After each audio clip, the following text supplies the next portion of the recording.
Hey, this is Stephen Klein with Healthy Fit Club, and I'm really excited. I'm sitting with Angela Poff. Good story about this, but Angela is a research associate at the University of South Florida in the Department of Molecular Pharmacology and Physiology. A little bit of a mouthful. There's a little process on how we got here. So you work with Dominic D'Agostino here in USF. You guys are doing some groundbreaking work. Thank you. And I had heard of Dominic D'Agostino through 3 Tim Ferriss podcasts, and I was really excited to meet him because he's here. We live in the Tampa Bay area. And in trying to track Dom down, he's now going to become a celebrity. He was like, hey, come to my event that we're having at USF. And I was like, okay. So I did an Angela there. Yeah. And I thought I was coming maybe just to shake Dom's hand, and it ended up being this really incredible event that they did, sponsored by the Exogenous Foundation for their 2nd annual conference on nutritional ketosis. What else were we talking about? Metabolic therapeutics as well. And the people that were here were just leaders in the field. I was amazed because as they were giving their talks and they would point up at a slide in a study, a lot of the times they go, and this one by so-and-so in the room. They went, wow. Yeah, exactly. That was really it's a big cool. meeting of the minds in this field. So today we get a chance to talk with Angela, who's doing groundbreaking work with ketosis in cancer specifically, but she's worked in all around that field. So I'm going to ask some questions I think a lot of you will be intrigued about and interested in that aren't just, so when you hear the word research, don't go to sleep, because this is some exciting stuff. And I'm really pumped and excited to be here, so I'll try to slow down my rapid talking while we're here. I've also got Paige Clark here, who's actually manning the camera. We had to have somebody watch it. She's going to chime in here and there, and she's an incredible resource as well that will be able to relate to some of what you say a little better than me, because it's when it comes to nutrition and foods and hormones and blood tests, Paige knows more about that stuff than anybody that I've met personally. So I'm excited to have her here as well. Hi, Paige. How are you? Hi there, guys. You look great.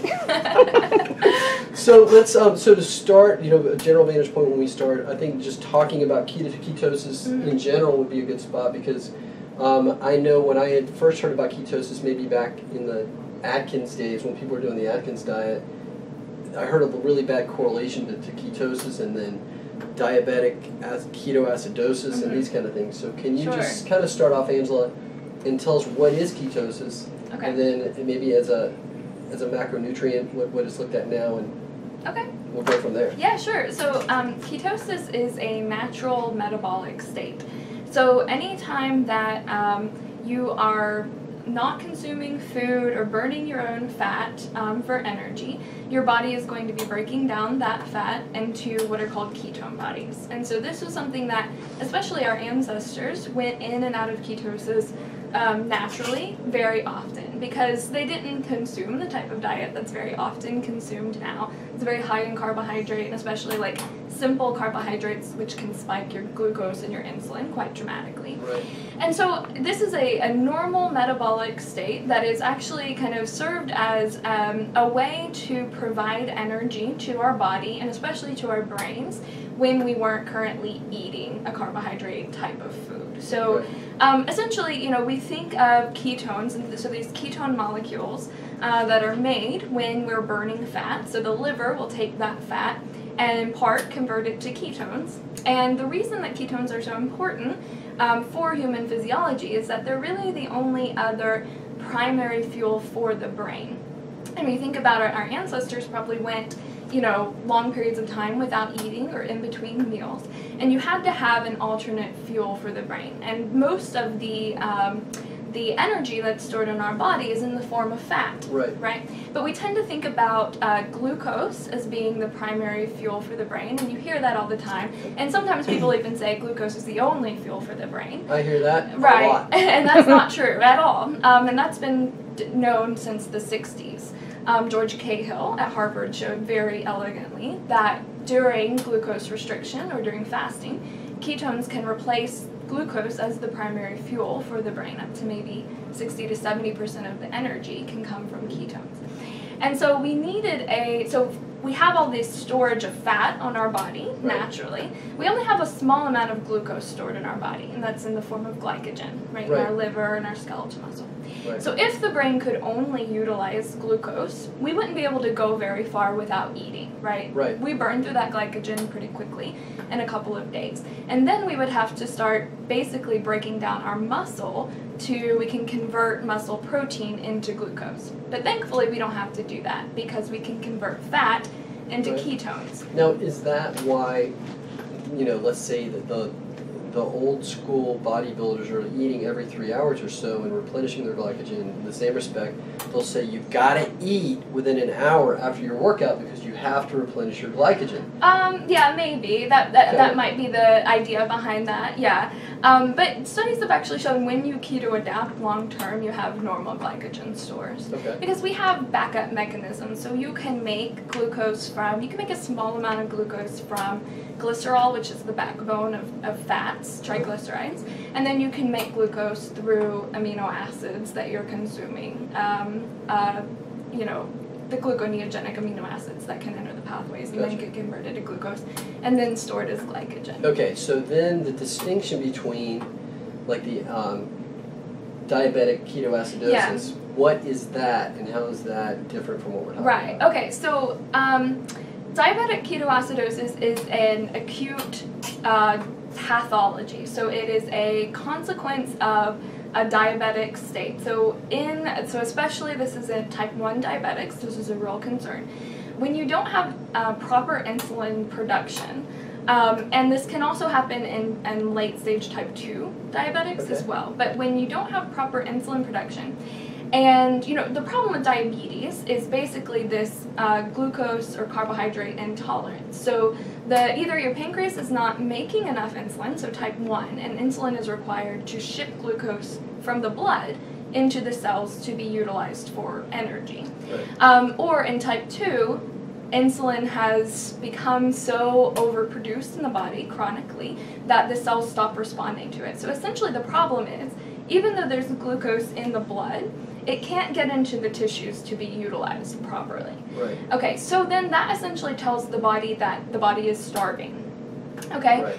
And so what happens when we are in starvation, this normal mechanism kicks in where our livers start making ketones.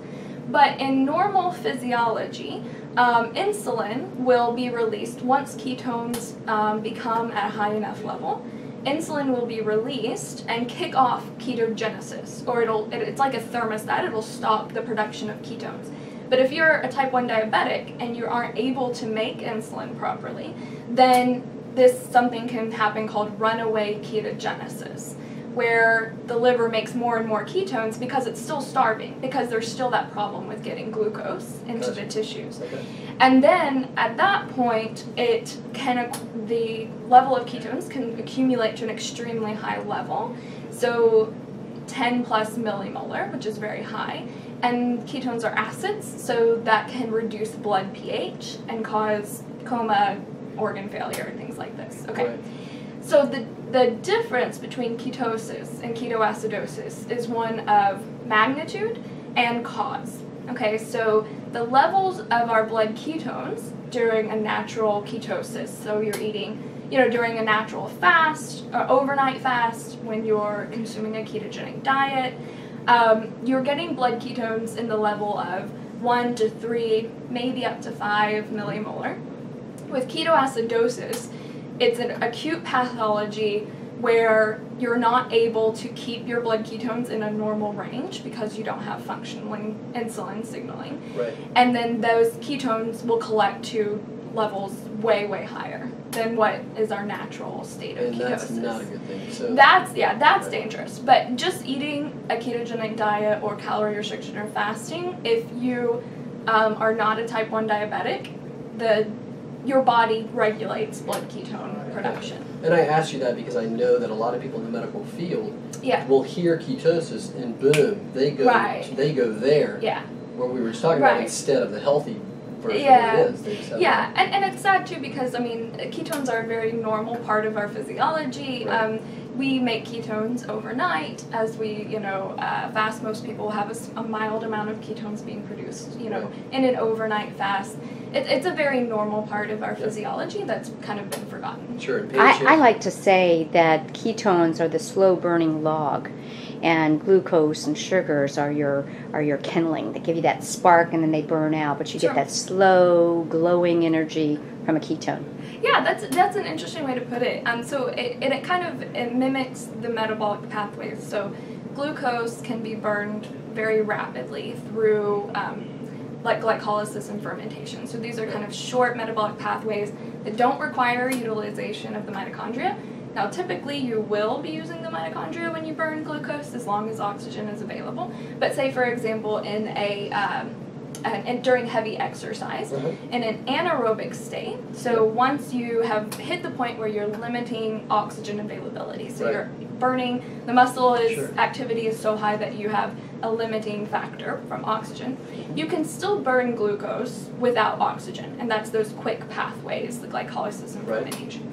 Ketones bypass those pathways, and so they have to be metabolized in the mitochondria. They require oxygen to be metabolized. So, and that's kind of that longer, kind of more sustained fuel that you're talking about. Gotcha. So I wanted to back up and talk about, okay, what is the ketogenic diet, so you can relate to that, and this I'm going to leave to you to explain that, and Paige, for you to chime in, because you guys are the masters of that. I eat what I consider to be a ketogenic diet, but as far as describing what that is, I would much rather defer to you guys to kind of talk about that. So what would you know, if you were to someone were to say, hey, Angela, and I know you're more on the research side. Yeah.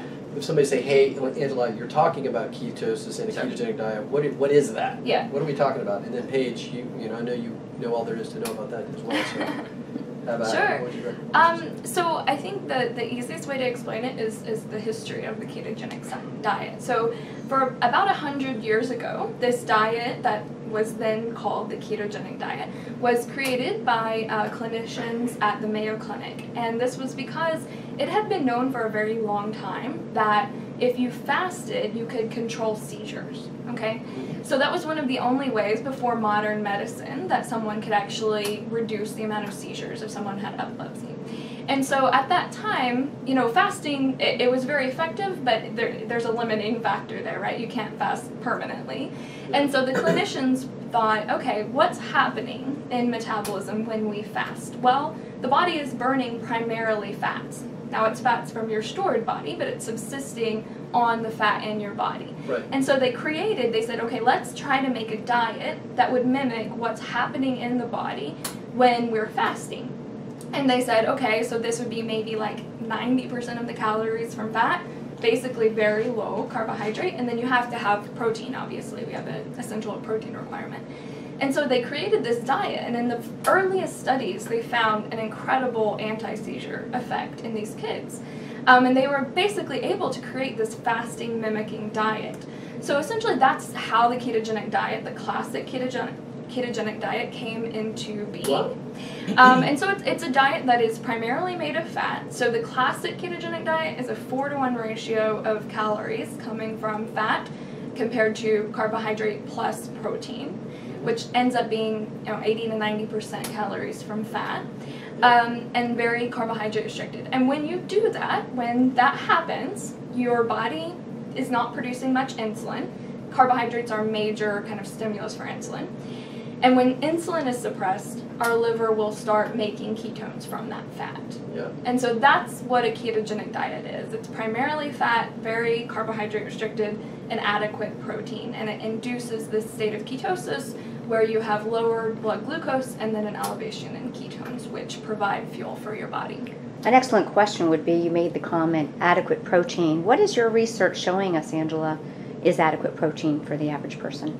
So I don't do research on healthy individuals and adequate protein. I know that in general on the ketogenic diet, it's recommended that at least in clinical use of the ketogenic diet, such as for seizures, it's recommended about 1 gram per kilogram per day, increasing maybe up to 2, I believe, if you are very active, for example. But I don't know of the literature that's in a healthy population really looking at what is really adequate protein levels. I know there's RDAs that are Right. put that out there. So Paige, if you could talk to a little bit about somebody said, hey, I want to eat a ketogenic diet, and there's someone who does not have cancer or epilepsy or things like that, and they're just somebody that wants, your average population person that wants to switch from eating a bunch of complex carbs and sugars and sodas and all that. They get off all of that and they go, Paige, what do I eat now? What would you, kind of just a summary of what you recommend, and then we can point them in the right direction for some other resources. Well, when you say that, Angela hit on a point that I kind of had an aha moment. Thank you so much, because you're doing such an excellent job explaining this for everyone. I think it's going to be a really valuable podcast. You mentioned the insulin level. Insulin resistance is epidemic in this country, and I think that there are two things that, before I get into diet, maybe we could exchange that together. I'd like to know what you see as how we can do two things: help people become more insulin sensitive, so as that increasingly high level of insulin is screaming at the cell membrane, let me in, or let me, I'm here, I've got sugar for you, and the cell's saying, no thanks, don't want any. Yeah. And also, and this is something Stephen's been wondering, is how do we make sure that as people start to increase their use of fats, the liver gallbladder and the emulsion produced by the bile, these are two things I see as maybe when I'm working and coaching with people, that their ability to use insulin resistance, and I might also say fat emulsion are two things. Can you share some tips or tools for us? Sure. Well, so I think there's a lot of really great data, suggesting that insulin resistance is driven in a significant part by the high glycemic diet that many people are following. It makes sense in the most theoretical level, just because carbohydrate and sugar causes the greatest release of insulin. Right. Protein, maybe about half that kind of response, and then fat, it's really small insulin response to fat. So if you're thinking about this issue, insulin resistance, which is a hallmark of almost all chronic diseases and the major players that are kind of in an epidemic in our country right now, lowering insulin is extremely important, and there's really great work out there by many investigators in the field who study this. Jeff Volek has written on this, published on this, talked about this, in many, many venues, showing that really reducing dietary carbohydrate is probably the most dramatic hammer we have at battling this insulin resistance. And he actually calls insulin resistance carbohydrate intolerance, which is a really nice way of saying it. The issue with insulin resistance is an inability to metabolize carbohydrates properly. And so I think it kind of exemplifies this idea when you call it carbohydrate intolerance, of kind of the most obvious way to kind of get at that.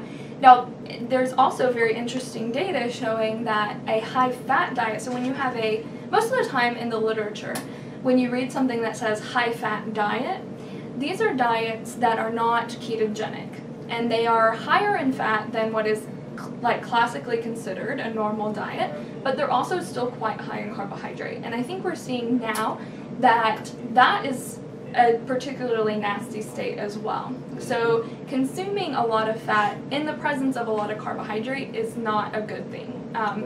Excellent point. Yeah. Excellent point. And that might be the stumbling block that a lot of people are having. They're eating the ketogenic sources, but they still accidentally eat a pancake. Yeah, absolutely. It's difficult. I deal with that problem as well.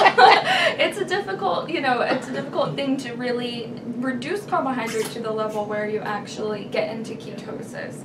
And so when you look at the literature on an actual ketogenic diet, which I think can also be kind of defined as a diet that induces ketosis, and that's variable. So some people have to dramatically reduce their carbohydrates to induce ketosis. Some people can do it with a much more moderate level, because we're all unique metabolic entities, and we respond differently. And then also, depending on how active you are or sedentary you are, it's going to affect that.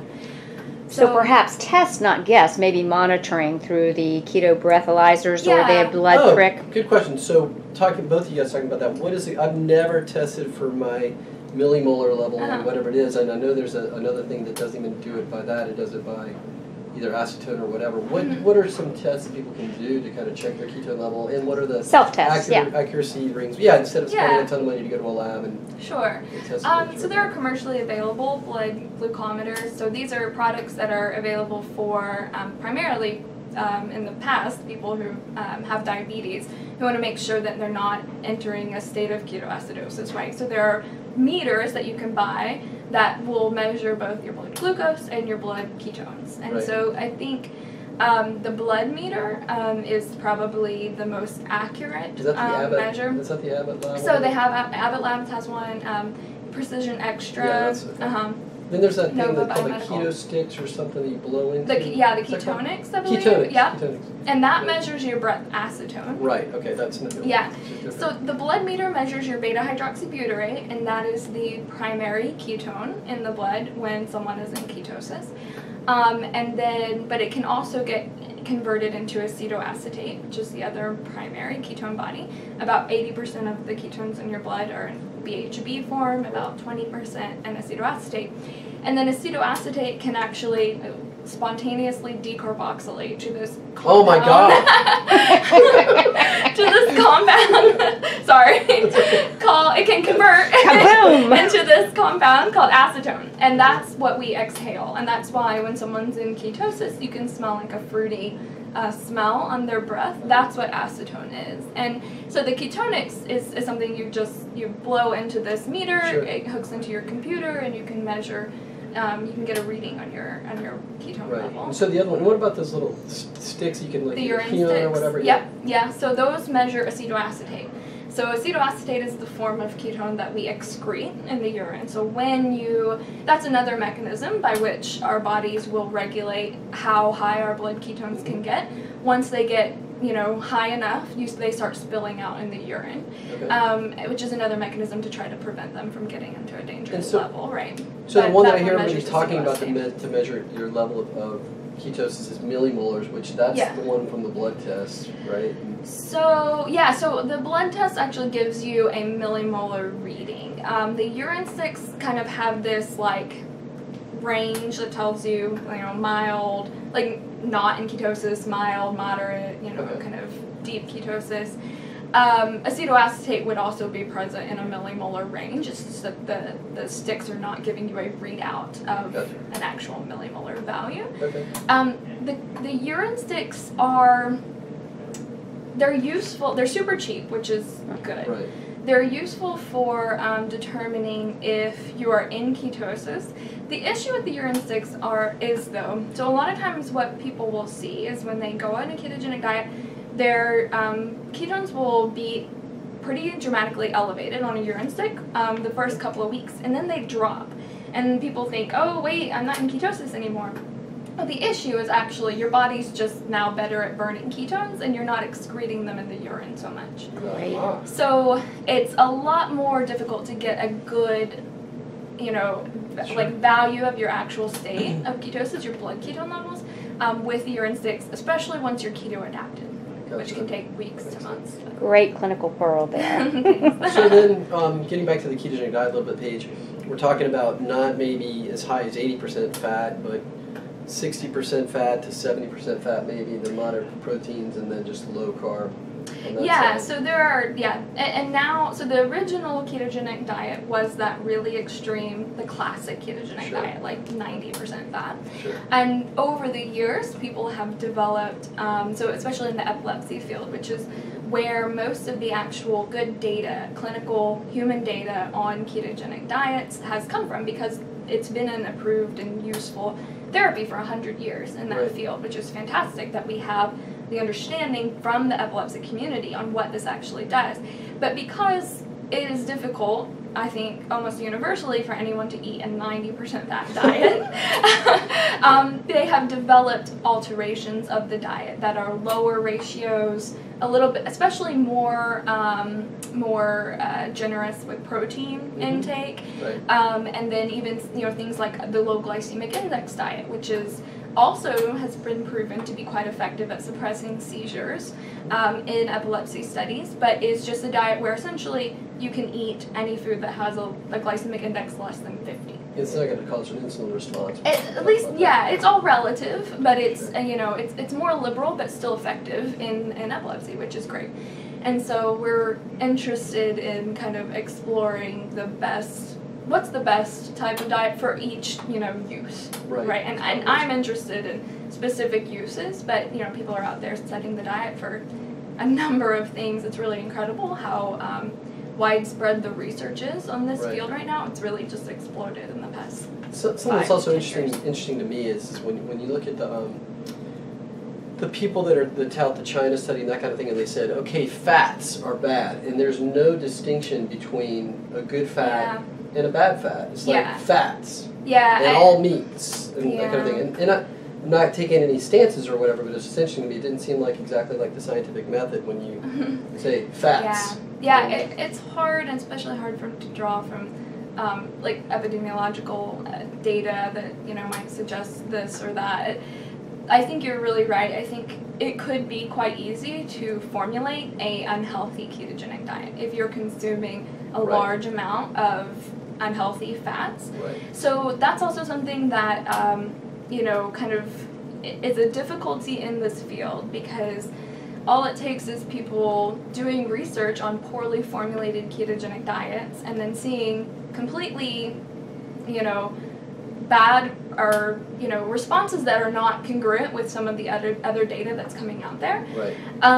And it could just be because of a specific formulation of the diet. And so that it's definitely possible to formulate an unhealthy ketogenic diet, and that's why in our field I think it's really important that we standardize the types of diets that we are consuming, that we are in our studies, that we're using in our studies, and paying attention to the types of fats and the ratios of the different types of fats used in our diet, and then try to be consistent with other researchers in this area, and then very importantly, making it very clear exactly what diet was used, because a lot of times in these studies, I'll read a study and it says, oh, a ketogenic diet was used, but I have no information on what the composition of that diet was. It's hard to really interpret those results. If they had a surprising or a negative result, we need to really understand what that diet was and then learn from it. And it could completely not be related to the composition of the diet. We need to know that too, but we just need to understand exactly what was tested. There has to be control points. Yes, exactly. And it's obviously way more difficult than most research when you're looking at like a pharmaceutical or something. It's so much more complex, right? I mean, a diet is incredibly complex to a pharmaceutical. So the field just hasn't caught up in terms of that. Like nutrition research as a whole has a lot of difficulties and caveats and complexities. So you mentioned the point about maybe not a well-designed ketogenic diet. Just as a general point of reference, your best friend says, help me, I want to try a ketogenic diet. What might her breakfast, lunch, and dinner look like? Just as I know it's all individual, because we know different people have different ability to utilize the ketones. Some people it takes longer than others to reach ketosis, but just as a general thumb for someone who stumbled on this video and isn't aware. I would be hesitant to. That's really not my area of expertise. So Paige, I'd rather turn that on you, because so for any listeners or any of you watching, so I was one of those people for at least 20 years. I ate every 3 hours.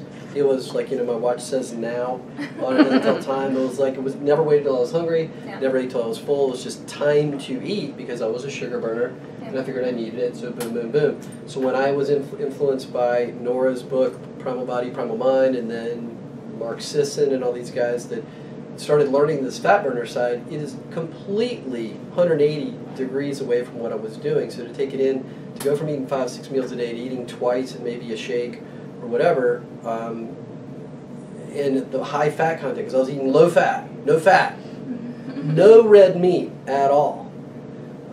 So you've been really influential in helping me kind of refine what I'm doing with my ketogenic diet. So I'd like to hear from you, Paige. What would you think would be an ideal way for our listeners to kind of look at what their resources are, what they want to take in, and maybe throw out a couple of resources for them, whether it's Nora's book or Dr. Eric Westman's book, or those are some great points. Mark Sisson, that kind of thing. So I want to hear from you, Paige. You just gave some great points. There's great information. People are writing, researching this. Weston A. Price. Yeah, Weston A. Price Foundation. I wouldn't say Weston A. Price Foundation is ketogenic, but there's a lot of people that are in the ketogenic field that are part of that.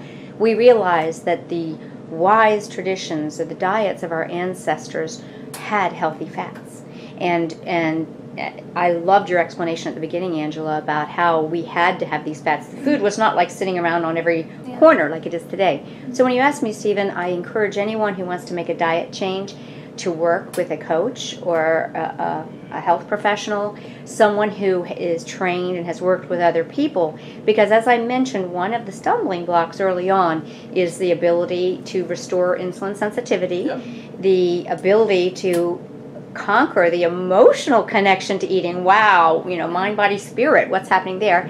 And 3, also liver gallbladder stagnation that's happened from years of what I call the plastic frankenfood fats, which might be interfering with the gallbladder being able to assimilate the fats. Paige, on that point, if you get a complete blood panel from a functional medicine doctor, not your typical, can you read from that whether you're able to process fats or not, or is it something you just have to kind of intuitively go, oh my God, I eat these fats and I don't feel good? Well, what I've done is, I trained at the Loomis Institute, the Digestive Institute, the Food Enzyme Institute, and I loved it when you said the word carbohydrate intolerant.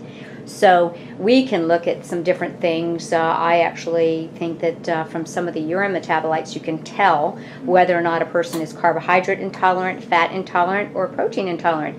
And that's a really great point, because you could actually be getting adequate fat in your diet, but you're intolerant. You can't digest it. We know that the intolerance for carbohydrates would also be supported by higher insulin levels, stagnant liver. So yes, both blood and urinary tests can give you some clues. But ultimately, I like to look at a person versus a piece of paper and talk to the person's, what are they feeling and what are some of their lifestyle symptoms? Are they having a bitter taste in their mouth? Or they have an acid reflux? Do they have dry skin and dry eyes? Maybe they're not breaking down the fat that they're eating. So there's ways that we can help. We can combine ancient wisdom and modern science, and using the power of plant medicines many times help us be able to use these fats and I think that's a great way to look at it. Ways that we can help the cell become more, by lowering the carbohydrates, we can become more sensitive, help restore insulin sensitivity. Some people can do it quickly. I'm sure you've seen in your research. Other people take a little longer. But I love the information and the tips and tools you gave us about getting some of these monitoring devices, because you can actually be making progress, but you just don't know it unless you're monitoring this. I want to do a whole, we already talked about the fact that we need to do a whole session on finding out whether somebody can process fats, how they can figure that out, and kind of get in, because moving in this direction is a complete shift for a lot of people, and it could shake some things up if you just try to jump in without, and just jump off a cliff, take it with all faith and just hope it works out. So we'll do that. And then as far as resources for people to go, I want to try this ketogenic thing. I mean, I know Primal Body, Primal Mind was a huge influence for me, but and how do you say Nora's last name? Get Goddess, I think. Head Goddess? Get Goddess. Get Goddess. Get Goddess. Blah, blah, blah. So it looks like Get It just... Well, her brand new book is a tremendous, excellent book. Primal Fat Burner? Is that what it's called? Primal Fat Burner. I highly recommend that. That's the new... Nora actually, early on, when becoming a fat-adapted diet, lived off of butter. Talk about the texture and everything. That's pretty amazing. But lost 45 pounds or something. And her background. When you get into the book, it's incredible where she came from and her degrees and what she's into. She's definitely got some credibility to take a look at. Well, perhaps maybe for people who watch this, we could, or they subscribe or something, we could figure out a way of giving them our top 10 picks of some getting started references. We had a lot of those people. From that conference, and thank you for what a great job you did. We're so glad it's right in our backyard. I know you're going to try and do the coastal back and forth, but we're looking forward to being a part of that with you. There's a couple of those people I definitely want to, specific to what they do, that I want to, if you can help me get in touch with them. So let's turn now to your work and what you're doing with cancer, and we'll say right off the bat, even when some of the questions we were asking you aren't meant for people to implement. You mentioned several times, you're a researcher. Right. This isn't something you're going into somebody's kitchen table and going, okay, everybody, this is what we're going to do. Yeah. You're researching. You've done some great work. There's some great results that are coming about from it, but you're not ready to go, okay, everybody, do this. Yeah, absolutely. Right? And I appreciate that. That's a great point. And especially in the types of areas that I'm studying, especially cancer, this is a really novel idea. In cancer, there's been, over the past decade, in the earlier years of that decade, there were trickling papers here and there, very encouraging. And then in the past few years, we've just seen a huge upswing in this. So thankfully, people are studying this, but it's by no means determined Sure. or been extensively studied, even in preclinical models, although there's a fair amount of research there now. But in clinical trials, still we have a lot to do before we can understand if or when or where the ketogenic diet is useful for cancer. But it's exciting to be in this area of research. And kind of the general hypothesis behind the use of the ketogenic diet for cancer is based on an observation that cancer cells really take in large amounts of glucose and burn them to supply energy, but also to fuel biomass. And so when I say biomass, I'm talking about, if you think about a tumor growing, it has to, and it's all these cells are dividing, and they have to make new cellular components. So and create a blood supply. That's true, yeah. It has to create new blood vessels as well. And you have to use, basically taking the carbons from the energy supplies like glucose or fatty acids, and repackaging those carbons into new cellular membranes and DNA and proteins that make the growing tumor. Okay, so most tumors seem to have an upregulation of glucose metabolism in their tumors. And it seems to be a really important pathway to kind of promote tumor growth for many or most cancers, perhaps.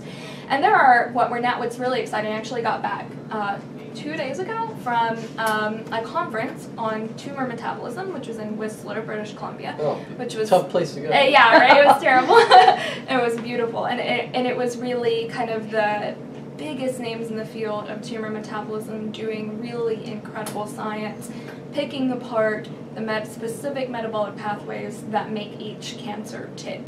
Wow. And that it's really fascinating because it's opening up a whole new area of potential anti-cancer targets, which is fascinating. And a lot of that was also talking about this glucose kind of addiction that most tumors seem to exhibit, and how, various ways to kind of target that. And, we think that diet is one way that could do that, because at the ketogenic diet, you get a lowering of blood glucose. You also importantly get a lowering of insulin. And insulin is also, it's a growth factor, so it dramatically stimulates the growth of many or most tumors as well. And so the idea is the ketogenic diet lowers glucose, lowers insulin, and then could, create this metabolic environment that is not as permissive for the tumor to kind of rapidly grow in. Right. And so what's interesting is we're starting to see that also the consequence of going on a ketogenic diet, meaning the elevation in ketones, might be extremely important as well, and that in some cancer types, ketones have been shown to have direct anti-cancer effects.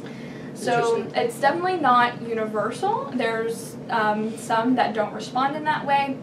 There have been a handful of studies showing ketones can be utilized within the tumors to promote, tumor growth. That's the heterogeneity of cancer. And so we still need to be testing these theories in a wide selection of models. But the ketogenic diet is eliciting so many more effects rather than just restricting glucose and elevating ketones.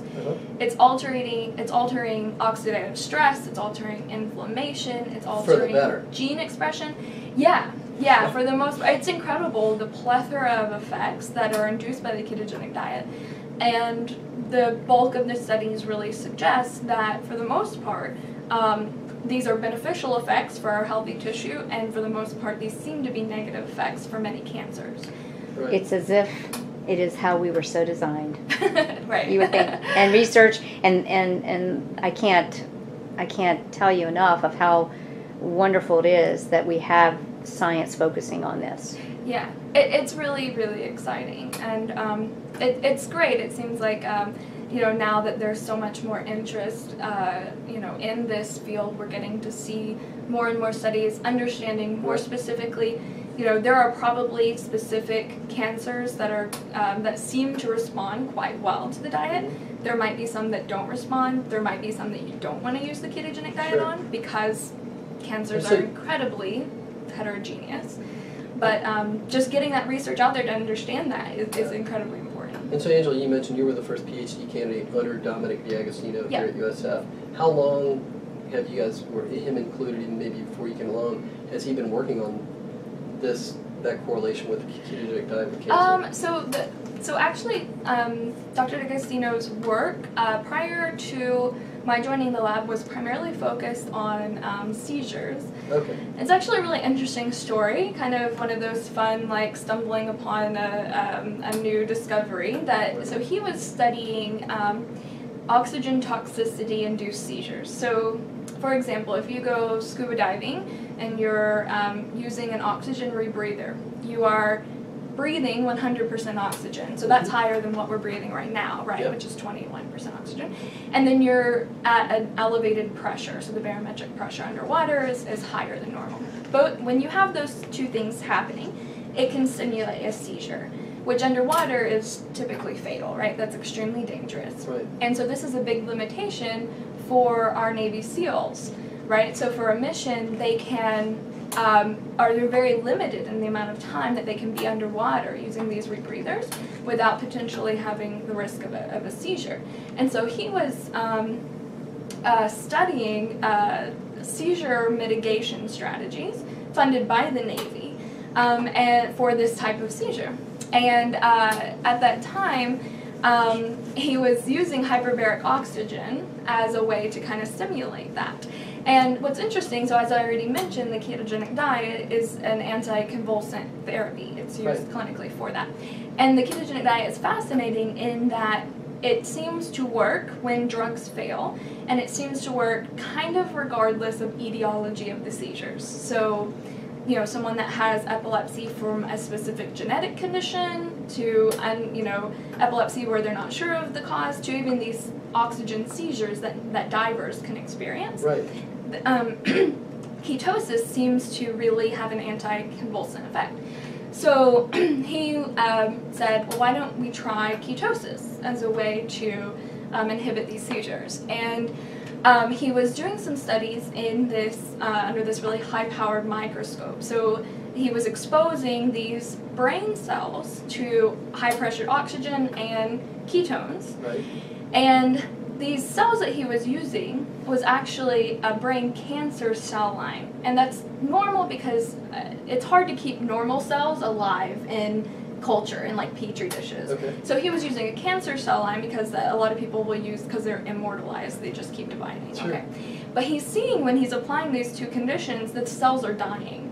And he's wondering what's happening, because ketones are protecting the brain in the whole animal model, but when I'm looking at these cells, and then he started looking more into it and realizing, well, these cancer cells have very specific differences from our healthy cells. Right. And he said, why don't we look at hyperbaric oxygen and ketones, or ketogenic diet, as a cancer therapy?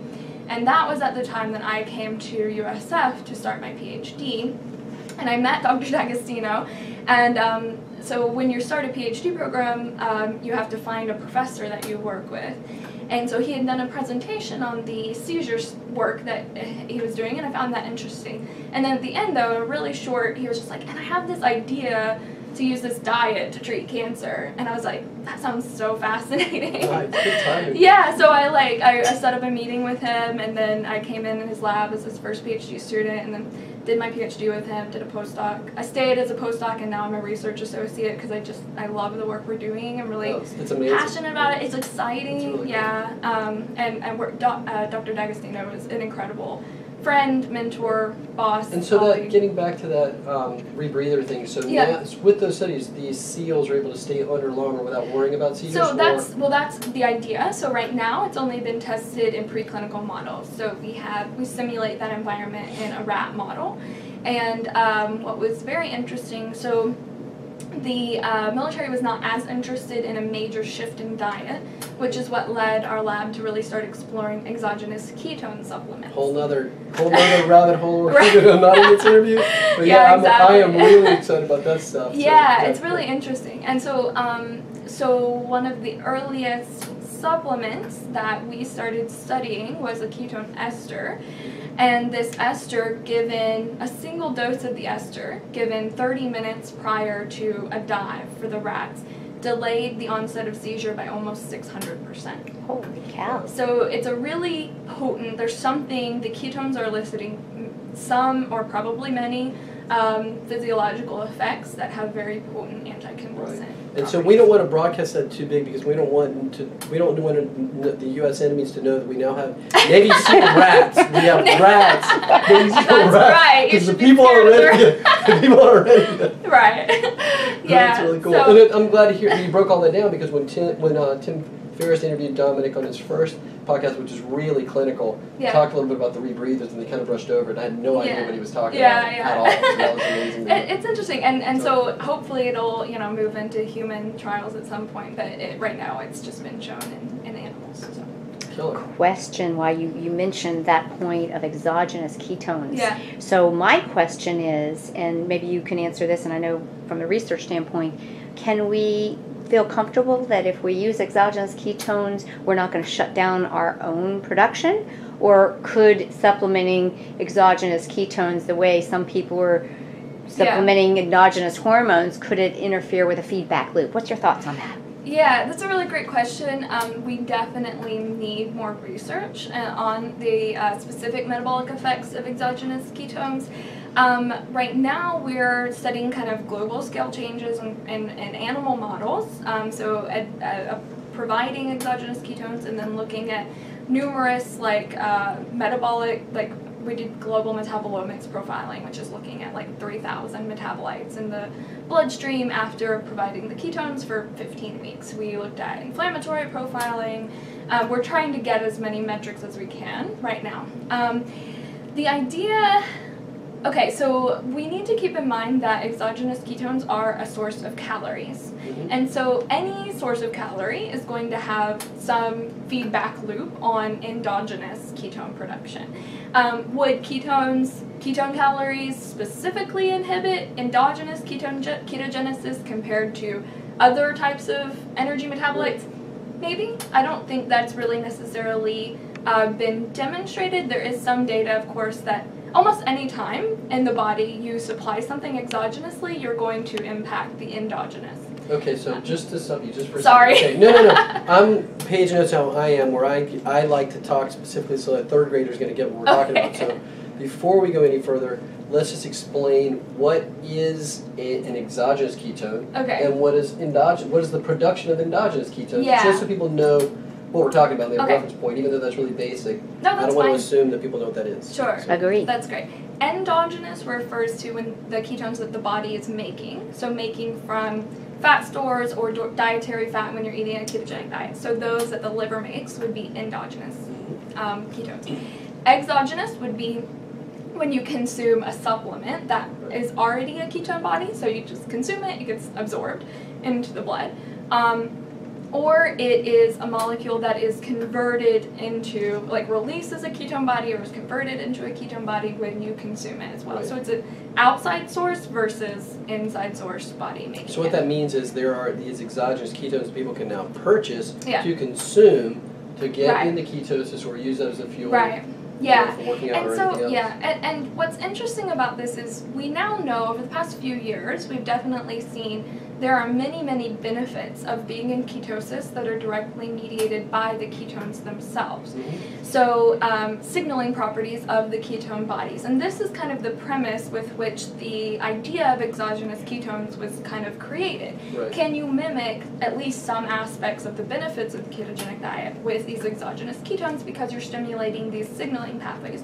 So things like inflammation, blocking inflammation is a signaling role of the ketone bodies through a couple of different pathways. Altering gene expression, so ketones act as histone deacetylase inhibitors, which is a fancy way of saying that it alters what genes in our bodies are being expressed, and the ones that have been described thus far are largely in a way that increases our antioxidant capacity in our body. So there are definitely benefits that we know are associated with ketones themselves. So, and those are the places where having an exogenous ketone may be beneficial. So we, in our lab, have studied in, I think, like 4 different seizure models showing that exogenous ketones elicit anticonvulsant effects. And in my cancer model, I actually found that the exogenous ketone I studied, which is a ketone ester, it's a more potent type of ketone supplement, more potent than most of the products that are on the market right now. But it had a very similar anti-cancer effect as the ketogenic diet. So there's a lot of research that needs to be done to determine in what ways do exogenous ketones mimic or enhance the same kind of beneficial effects that we see with the diet, but in what ways do they not? And I don't think we really know that answer yet, but it's an exciting area of research. Cool. And then, so I know that from listening to the podcast with Tim Ferriss, with Dom, and I'll come back to this, this may be an area that you're also researching with rats with, or maybe not, but Dominic talked about how most people over whatever age, say it's 35 or 40, are going to have some kind of cancerous cells in their body. So he regularly, I guess 4 times a year, will fast for at least a week to try to flush those cancer cells out because they can't, they don't have any sugar or anything available. Cutting off their food source. Yeah, cut off their food source.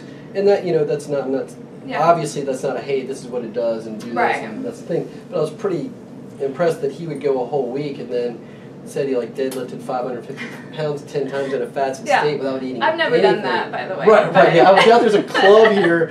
You went out, yeah, to be in our lab, you have to fast for a week. Right, the t-shirts that say the 500 plus fasting club or whatever. Right, yeah. But because I've never done a true fast, I'd always worried about losing lean muscle mass, and apparently now if you're in a ketogenic state, or you're eating a ketogenic diet, you're not going to lose anywhere near as much muscle mass or lean muscle. So that's what it's thought. That's thought to be true, and it goes back to the evolutionary role of ketosis. So I was mentioning, we have very limited amount of glucose stored in our bodies, and then we would have to start breaking down our skeletal, our muscle, to provide glucose. If the brain could only use glucose, once we burn through our glycogen, we'd have to break down muscle.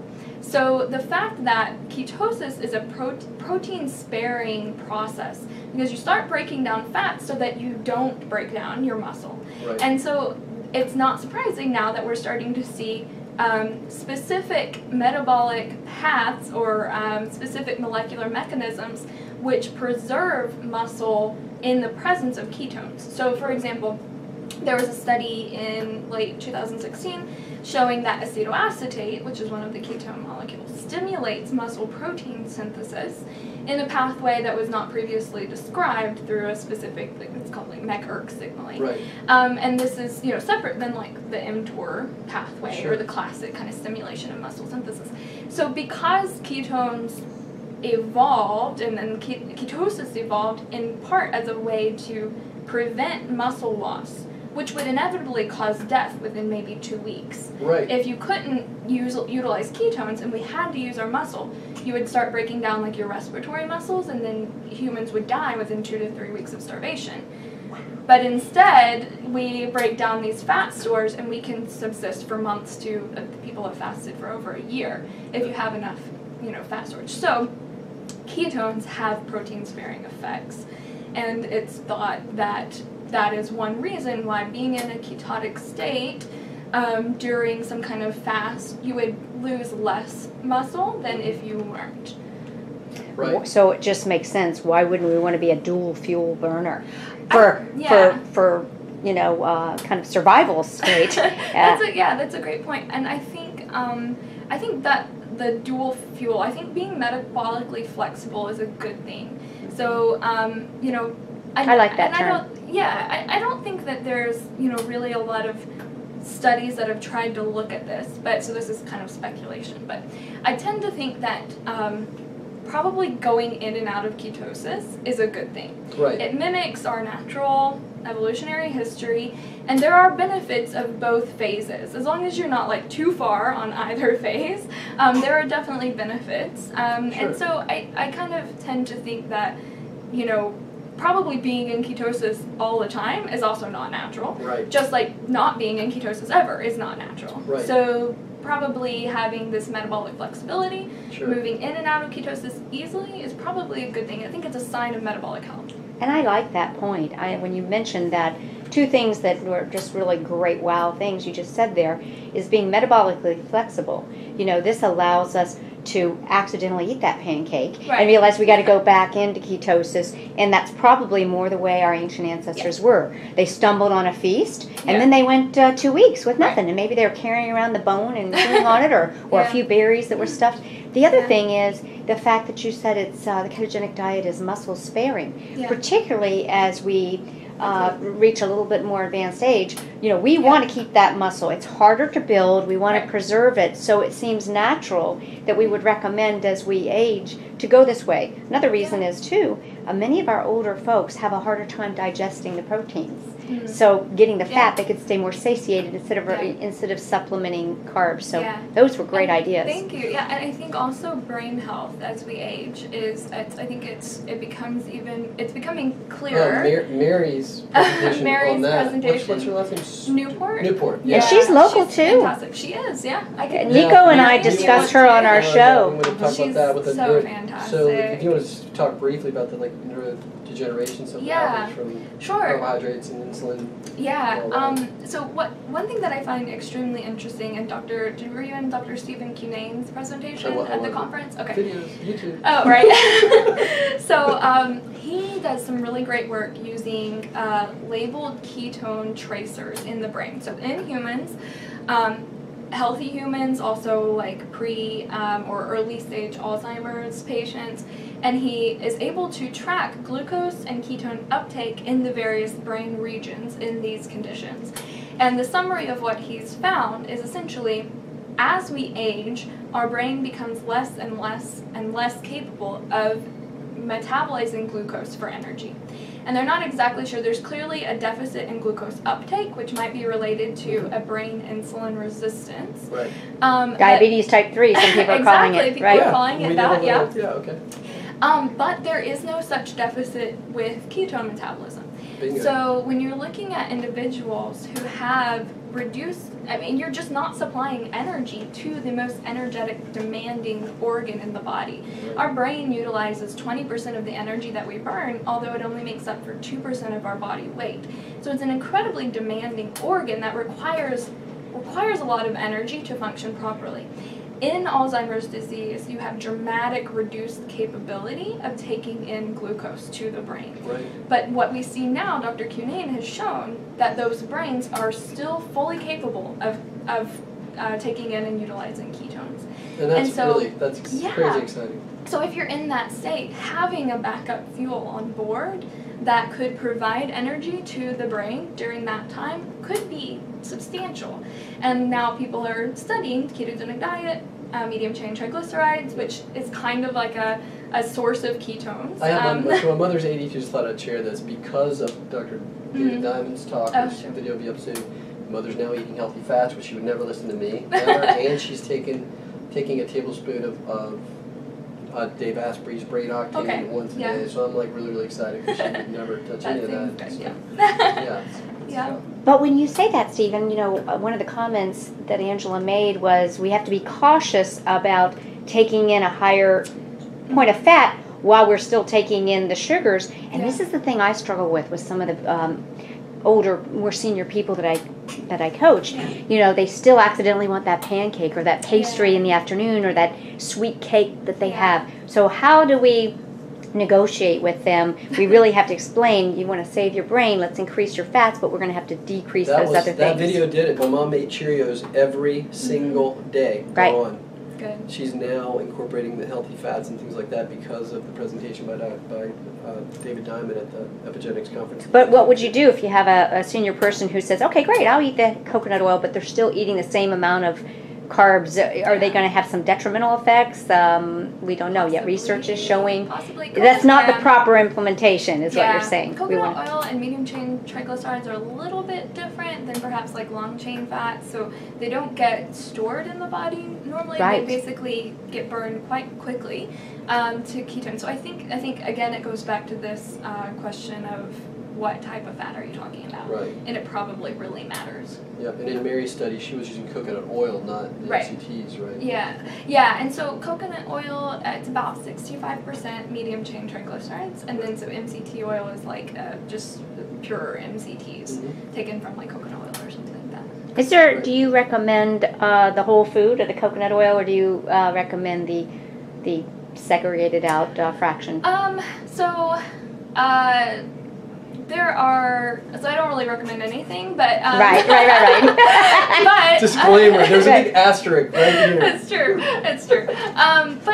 So I think that there in the literature have been reported benefits to some of the other components of coconut oil that maybe are not also present in the MCT. But there's also known benefits specifically to C8 and C10, which are the two, triglycerides in MCT oil. So I don't know. I think if I were formulating a diet for me to research, I think utilizing some of both would probably be beneficial. And I know that's what some people have done. So Dr. Mary Newport, I know she did that with her husband Steve. And that's published. There's a publication, a case report on him, kind of documenting. She kind of came up with this, because she also wanted to kind of retain some of those benefits of coconut oil that might not still be there with just pure MCT. Right. So she wanted to do both, and I thought that was that made sense. I thought it was fascinating when I saw her original work. She was even though she was a medical doctor, she just took it from the point of, I'm a concerned wife. Yeah. And luckily she said, hey, what do? I go find out what are the drug companies researching to help dementia and Alzheimer's, and what do you know? She just took that extra step. I call it self-care. The new healthcare is self-care. Find out for yourself. Find out. So that's a great story. Yeah, and she's a wonderful person. I've had the pleasure of knowing Mary personally for a really long time. It's just so wonderful to see what she's doing and the many people that she's helping. It's incredible. And so the event, I know that it's not going to come around for like another year. I guess we had it in early February. It's much about it's called the Exogenous Metabolic Therapeutics Conference, right? Yeah, on nutritional ketosis. Yeah, so it's Exogenous is the presenting sponsor, and then our conference is called the Conference on Nutritional Ketosis and Metabolic Therapeutics. And so a lot of the talks were on ketosis, but not all of them. Right. So other ways to target metabolism in various diseases. But we have recorded all of the lectures, and we're going to make them available on our conference website, free of charge. We just want to spread the word, spread the information, and make that available. It takes a while to get all of those videos edited.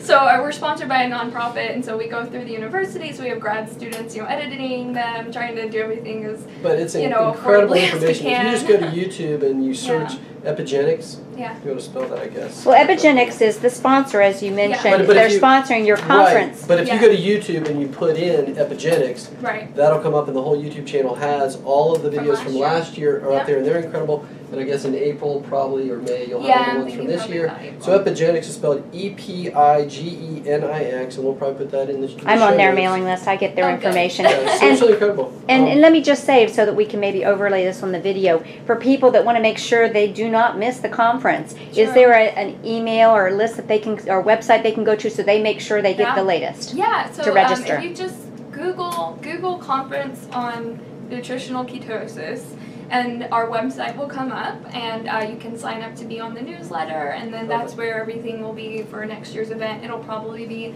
in February again. And we're excited. We'll be there. You said probably said the West Coast. I think we're gonna try to move it over to LA or the West Coast somewhere for this next year, and then maybe start hopping coast, so we kind of make it easy for some incredible speakers. Like I look forward to interviewing David Diamond. I look forward to interviewing Dr. Eric Westman, even though he's a Duke and I went to Carolina.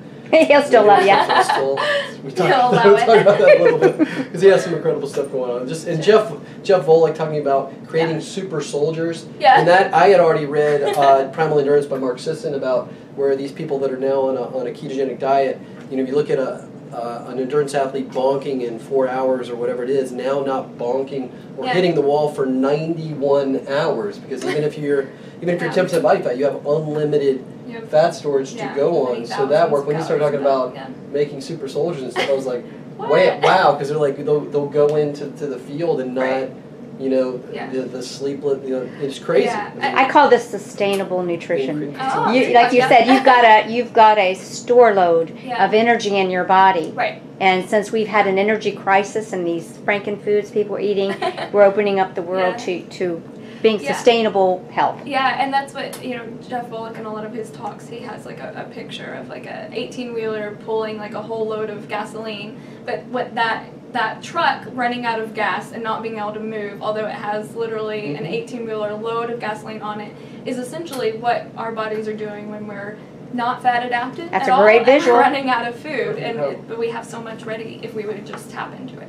Yeah, and he has that. What's the name of his clinic now that he has with Dr. Verda? Stephen? Yeah, we're there now. They have like 500 people now, at least a year into the study on. Yeah, and they just published the first set of results from that, which were really incredible. It was a study on individuals with type 2 diabetes being put on a low-carb ketogenic type diet, and just like amazing responses in terms of being able to remove medications they're all very quickly. they're all off insulin. It's incredible. Well, I mean, It's and incredible. even Dr. Eric Westman, he doesn't let pharmaceutical reps into his internal medicine clinic at Duke, and within whether it's 3 days to 6 weeks, if they're type 2, they're all off of insulin as well. That was his talk was really amazing. If you're interested in that aspect of it, insulin sensitivity, insulin resistance, effect on diabetes, Dr. Westman, Dr. Bullock, go look at their work. It's really amazing, and work with your healthcare professionals to, if this is something you want to try,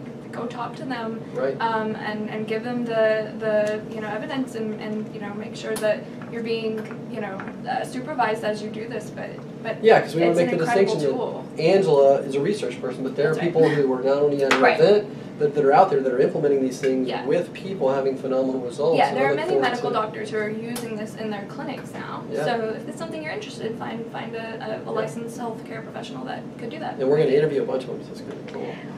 So, anything else you guys want to add, Paige? I just want to say, Angela, this has been an extremely valuable meeting. We're looking forward. We're so fortunate to be local with you, and Steve and I would love to reconnect with you. And as things come up, we're following your work.